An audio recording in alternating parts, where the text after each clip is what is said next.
HWPL, which stands for Heavenly Culture, World Peace, Restoration of Light, is an international peace organization and was founded for global peace and cessation of war. It is also a non governmental organization in special consultative status with the United Nations Economic and Social Council, ECOSOC, and associated with the United Nations Department of Global Communication. And the mission is to work with partners around the world to carry out peace with the hope that it leaves for the future a generation of peace as its greatest legacy. This organization was founded in 2013 and has grown exponentially in terms of both supporters and influence worldwide.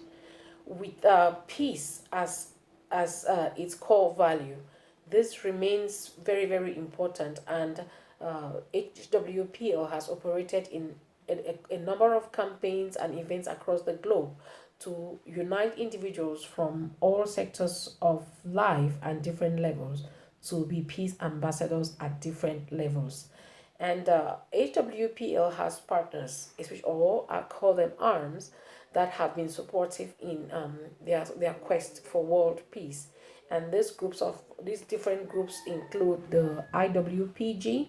that is the International Women Peace Group in South Korea, and the International Peace Youth Group, which also they are in South Africa, in South Korea. Most leaders in different countries are cooperating with HWPL,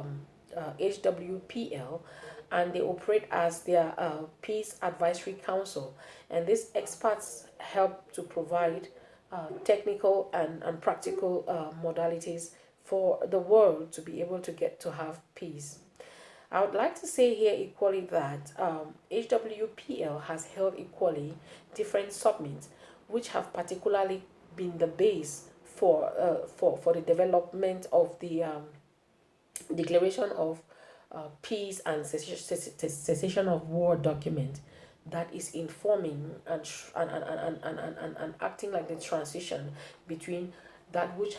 existed in the 1945s and what is currently happening to handle issues of peace both at international and national levels.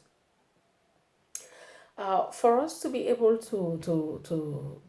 understand this, it's important for us to know that these two arms, the IWPG and the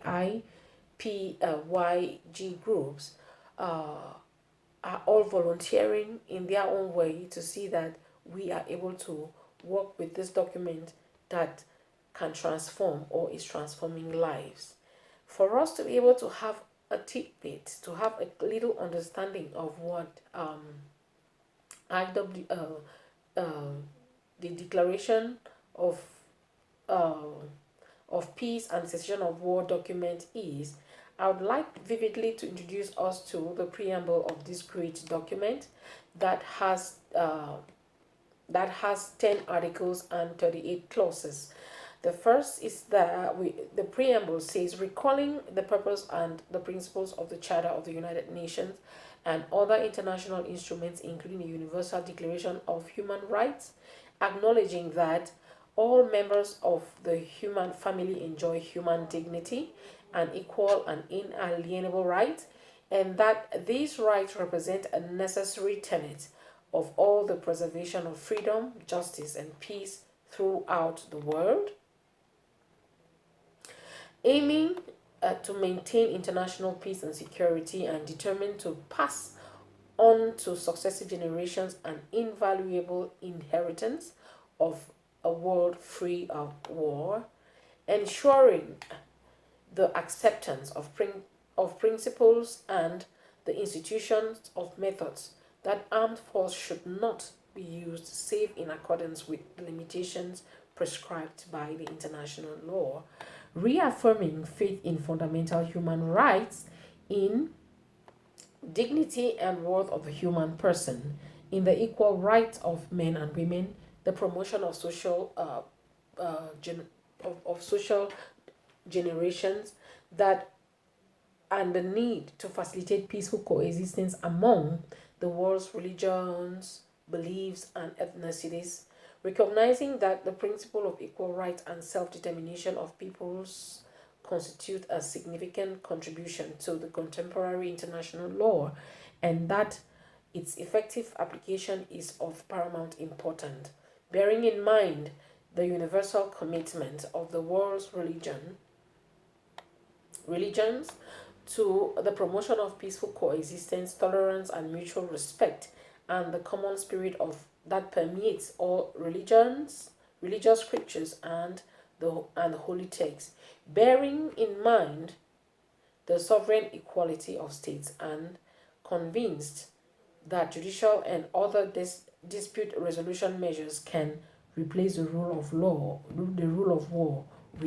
of law. I have taken time to read this to say that the very basis of these very important documents, which is the Declaration of Peace and Cessation of War document, is based on the fundamental rights of the human, which is drawn from the United Nations Charter, and this document intends to invoke religious leaders to be able to use the texts that they have to be able to promote peace within their own communities, within the beliefs that they have.